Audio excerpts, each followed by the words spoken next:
Bonjour, je vous propose une première vidéo de complément sur les fusions.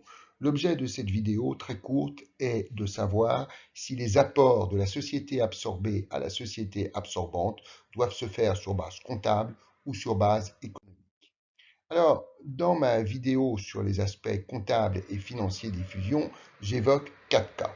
Je vous mets le lien en commentaire vers cette vidéo. Le premier cas, apport et parité sur base comptable. Deuxième cas, apport et parité sur base économique. Troisième cas, apport sur base comptable et parité sur base économique. Et le quatrième cas, qui est en fait une variante du troisième, apport sur base comptable et parité sur base boursière, en supposant bien évidemment que les sociétés fusionnantes sont toutes les deux cotées en bourse. Alors, il s'avère que depuis 2005, il y a une règle qui a été édictée par le Conseil national de la comptabilité qui ne laisse plus aucun choix aux entreprises fusionnantes entre, d'une part, des apports sur base comptable et d'autre part, des apports sur base économique. En fait, la méthode de valorisation des apports de l'absorbé à l'absorbante qui doit être retenue est fondée sur deux paramètres. Le premier paramètre, c'est le type de contrôle entre sociétés fusionnantes. A-t-on affaire à un contrôle commun ou à un contrôle distinct? Le deuxième paramètre, c'est le sens de la fusion. A-t-on affaire à une fusion à l'endroit ou une fusion à l'envers? Autant de notions que je vais tout de suite préciser. Alors tout d'abord, comment savoir si on a affaire à une fusion sous contrôle commun ou sous contrôle distinct? Alors tout d'abord, je voudrais dire que le contrôle est toujours apprécié au regard du pourcentage de droits de vote, que l'on soit dans une logique de fusion ou dans une logique de consolidation des comptes. Alors normalement, une action confère un droit de vote. Maintenant, il est possible que les statuts de la société prévoient l'existence d'actions à droit de vote double. Dans ce cas, une action confère deux droits de vote. Et puis, il se peut aussi que la société ait émis des actions à dividendes prioritaires sans droit de vote. Ça veut dire que dans ce cas, une action ne confère aucun droit de vote. Alors, en fait, on a deux cas de fusion sous contrôle commun. Le premier cas, c'est celui du contrôle exclusif de l'une des deux entités fusionnantes sur l'autre. Ça signifie que le pourcentage de contrôle, par exemple, d'une société M dans F, est strictement supérieur à 50%. C'est le cas, on le voit dans le graphique en haut à droite, M détient F à 51%. Ça veut bien dire que M contrôle F et ne partage pas le contrôle de F avec un coactionnaire, d'où le terme de contrôle exclusif. Le deuxième cas, c'est celui des entités fusionnantes, A et B par exemple, qui sont déjà sous contrôle commun d'une même maison mère. Dans mon exemple en bas à droite, la maison mère grand M détient 51% des droits de vote de A et 51% des droits de vote de B. Ça veut donc dire que les deux sociétés A et B sont sous le contrôle commun de la société grand M.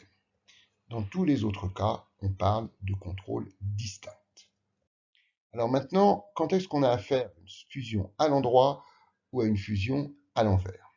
Alors d'abord, intéressons-nous aux fusions à l'endroit.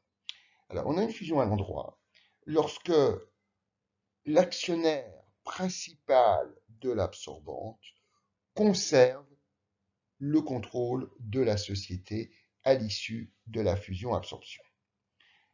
La cible est alors la société absorbée et la société initiatrice est la société absorbante. J'ai représenté ça par le graphique en haut et à droite de la slide. On voit qu'avant l'opération, nous avons deux sociétés, A et B. À l'issue de l'opération, on n'en a plus qu'une seule qui a grossi. A, ça veut donc dire que A est la société absorbante. Ce que l'on constate, c'est qu'un actionnaire grand X majoritaire qui détient 70% de A détient, par exemple ici, 51% de A à l'issue de la fusion-absorption. Par conséquent, l'actionnaire grand X conserve le contrôle de la société absorbante et c'est la raison pour laquelle on parle de fusion à l'endroit. Et bien évidemment, la cible de la prise de contrôle, la société dont le contrôle change, c'est B, la société absorbée. Maintenant, la fusion à l'envers. Alors, on a une fusion à l'envers lorsque la société absorbante change de contrôle. Ce que je veux dire, c'est que on a une prise de contrôle de l'absorbante par l'actionnaire principal de la société absorbée. J'ai repris les mêmes sociétés qu'au-dessus, A et B. A est toujours détenu par le même actionnaire de contrôle, grand X. Si B absorbe A, eh bien, la société X devient le premier actionnaire de la société B. Ça veut donc dire que, finalement, la société cible de la prise de contrôle, c'est la société absorbante, puisque désormais, grand X devient le premier actionnaire, l'actionnaire principal de la société grand B qui a réalisé l'absorption. Alors, on s'intéresse, comme je l'ai dit très récemment, aux notions de fusion à l'endroit, fusion à l'envers, société sous contrôle commun ou sous contrôle distinct, parce que c'est ça qui va nous permettre de savoir comment on doit valoriser les apports. Alors en fait, il y a deux grandes familles de cas. Première famille de cas, les sociétés impliquées dans la fusion sont sous contrôle commun. Dans ce cas, qu'on ait affaire à une fusion à l'endroit ou une fusion à l'envers, les apports sont valorisés à la valeur nette comptable. En revanche, si les sociétés sont sous contrôle distinct, alors là, il faut faire une distinction. Premier cas, fusion à l'endroit. Eh bien, dans ce cas, les apports sont valorisés à leur valeur réelle, à la valeur économique.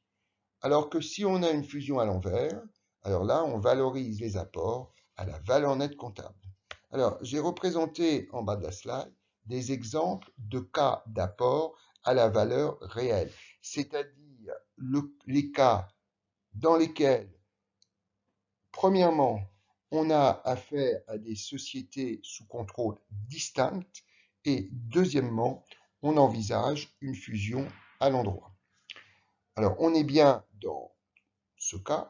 En effet, si je regarde le premier graphique, nous avons une société M qui va être la société absorbante.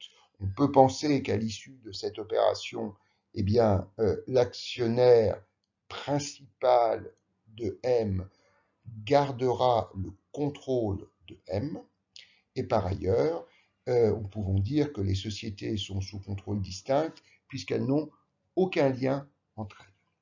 Deuxième cas, pareillement, CM qui va faire l'absorption, CM qui va être la société absorbante, et l'actionnaire principal de M va en conserver le contrôle à l'issue de la fusion-absorption, et on ne peut pas dire que les sociétés sont sous contrôle commun, elles sont sous contrôle distinct, puisque M ne détient pas, avec 49% des droits de vote, le contrôle exclusif de F. Dernier cas, nous avons deux sociétés A et B détenues par M, dont on envisage la fusion. On ne peut pas dire que ces sociétés sont sous contrôle commun, puisque grand M ne détient que 30% de B. Par conséquent, M n'a pas le contrôle exclusif de B. Et par ailleurs, on fait l'hypothèse que c'est A qui réalise l'absorption, que A est la société absorbante, et que l'actionnaire principal de A va conserver le contrôle de A à l'issue de la fusion-absorption. Alors, ces notions d'apport en valeur réelle soulèvent des questions de plus-value latente qui vont être extériorisées à l'occasion de la fusion et qui vont faire l'objet d'une autre vidéo.